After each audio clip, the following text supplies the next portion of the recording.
Then we're going to do some marching. My name's Dale Pendell, and I'm one of over 2,500 riders who have publicly pledged support for the Occupy movement in this country and around the world. It's an honor to be here. I want to talk a little about corporations and some thoughts about maybe what we can do about it. And as they say,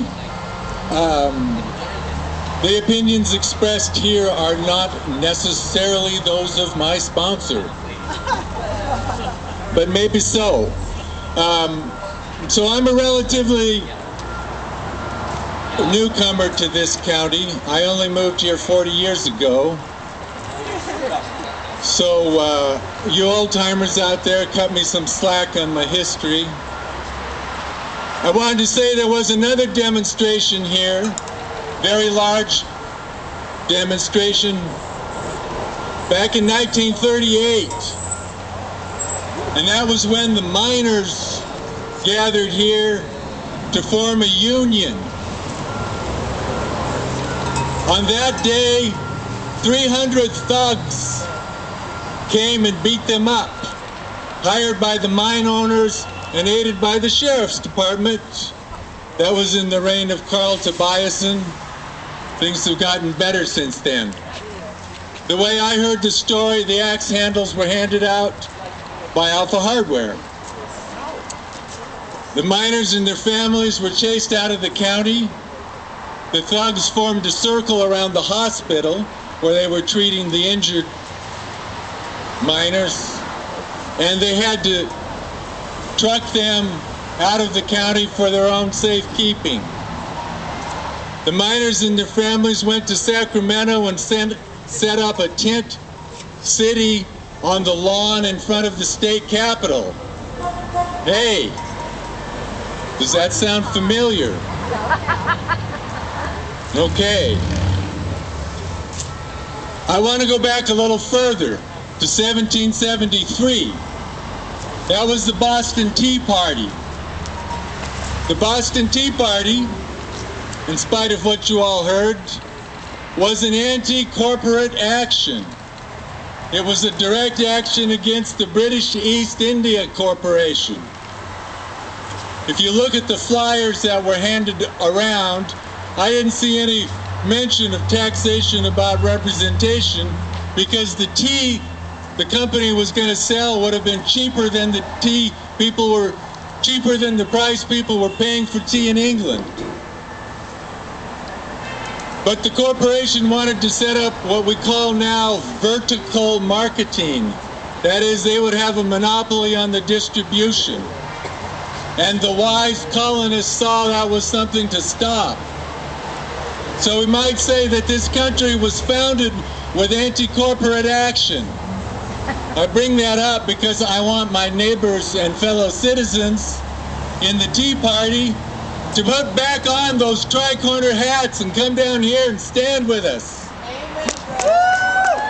This is for all of America, and it's for American traditions. The first act of liberation is to free the imagination. If you look at any particular moment in history, the way things happened to be at the time often seems like the way things have to be and the way things have always been. That's not so. The founders of this country were so concerned about the power of corporations that there was no mention of corporations in the Constitution. It was thought if they left corporations to the state, then the corporation could only function within one state, and that would limit its power. The corporations jumped the state boundaries in 1889. For the first 100 years of this country, the wise citizens kept their charters severely limited. Like, for instance, corporations in most cases were not allowed to own other corporations. Corporations were granted a charter to do a public good. for a limited length of time. It was not considered, mere profit was not considered sufficient cause to be granted the privilege of incorporation. I would like to see us take advantage of this wisdom of our ancestors and come up with a new corporate charter. One was created, we can create another one. And just for an idea, how about calling it the Patriot Corporate Charter? The Patriot Corporate Charter would say that in exchange for we, the citizens, accepting the liability on behalf of the investors, they perform a public good for a limited length of time. They are not to own other corporations, and they are not to meddle in politics. Politics is for living citizens who have a stake in the future.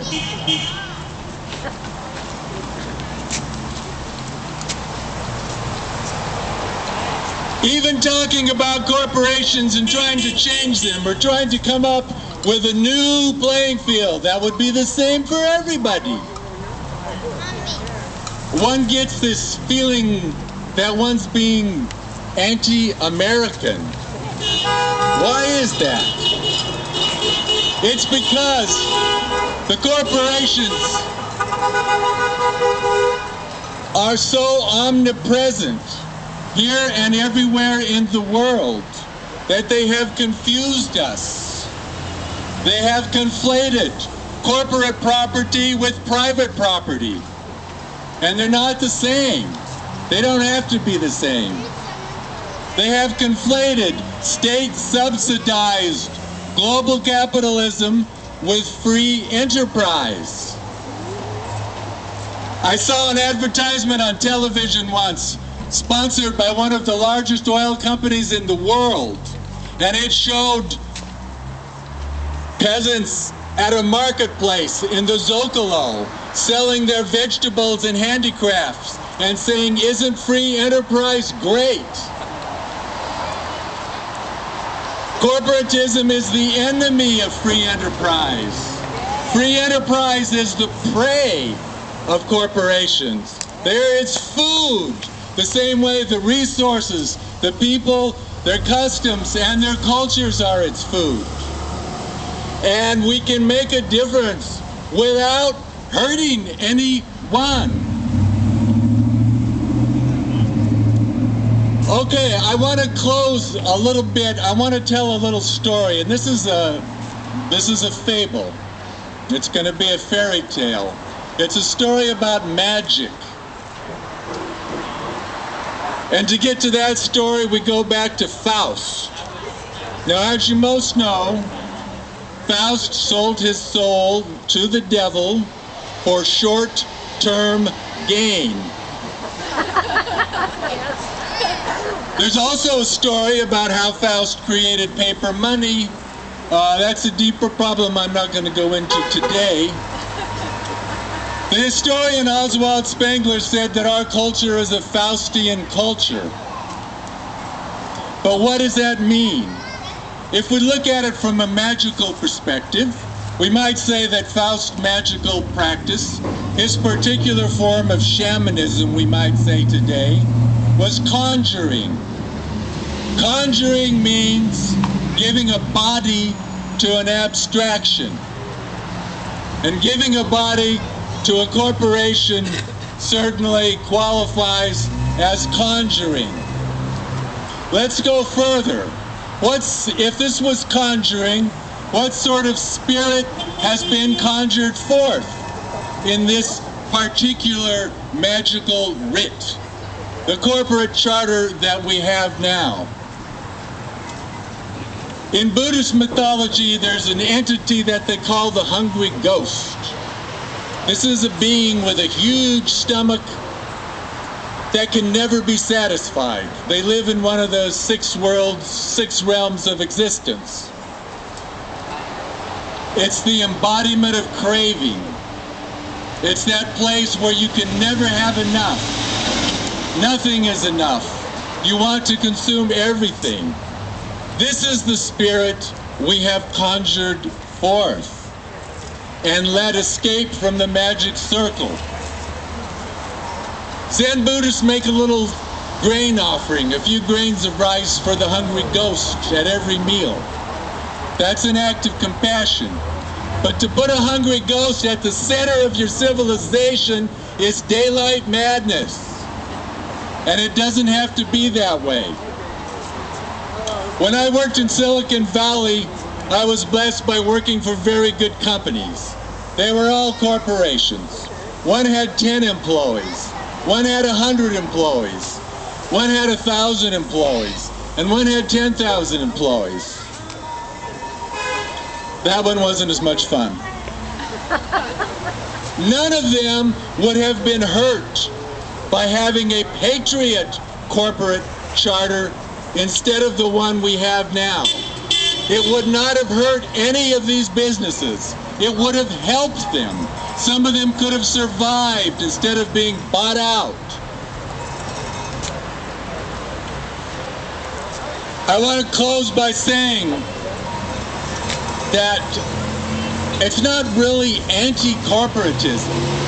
It's really a pro-business move to free everybody from this abstraction, a non-human entity, so that the 99% and the 1% can all get back to productive work.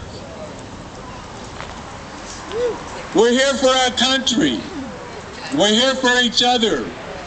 We're here for the 99%, but we're also here for the 1%. Individual greed is a symptom, not the cause. The people are just serving their masters that we have created, and with enough consciousness, with enough solidarity, we can change it. So I want 99% for our communities, for our resources, for our land, for our ecosystems, for our communities, for our businesses, for our economies, and for our democracy. Let's occupy America.